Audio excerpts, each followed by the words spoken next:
নমস্কাৰ বিএলঅ সকলৰ বাবে বিএলঅ ছুপাৰভাইজাৰ তাৰপিছত ইলেক্টৰেল ৰেজিষ্ট্ৰেশ্যন অফিচাৰ আৰু এছিষ্টেণ্ট ইলেক্টৰেল ৰেজিষ্ট্ৰেশ্যন অফিচাৰ সকলৰ বাবে এটা অতি গুৰুত্বপূৰ্ণ খবৰ, এটা ভাল খবৰ যে বিএলঅ তাৰপিছত BLO supervisor electoral registration officer আৰু এছিষ্টেণ্ট ইলেক্টৰেল ৰেজিষ্ট্ৰেশ্যন অফিচাৰ সকলৰ দৰমহা বৃদ্ধি কৰা হৈছে, বহুত গুণে বৃদ্ধি কৰা হৈছে।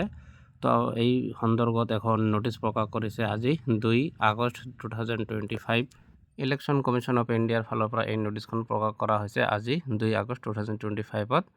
যিহেতু বিএলঅসকলে তাৰপিছত বিএলঅ ছুপাৰভাইজাৰ আৰু electoral and assistant electoral registration অফিচাৰসকলে ভোটৰ তালিকা প্ৰকাশ কৰাত বা প্ৰস্তুত কৰাত ভাইটেল ৰোল পালন কৰে, সেইকাৰণে সিহঁতৰ চেলাৰী বৃদ্ধি কৰা হৈছে। বিএলঅসকলৰ চেলাৰী ডাবল কৰা হৈছে। আপোনালোকে স্ক্ৰীনত চাব পাৰে। বোথ লেভেল অফিচাৰ মানে বিএলঅ, সিহঁতৰ আগত চেলাৰী আছিল 6,000, এতিয়া হ'ব 12,000।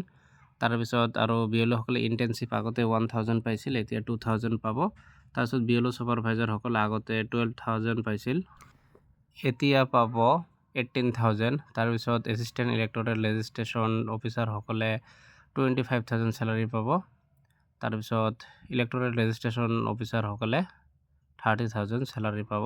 তো এইটো electoral registration officer, BLO supervisor, assistant electoral registration officer আৰু বিএলঅসকলৰ বাবে অতি ভাল খবৰ।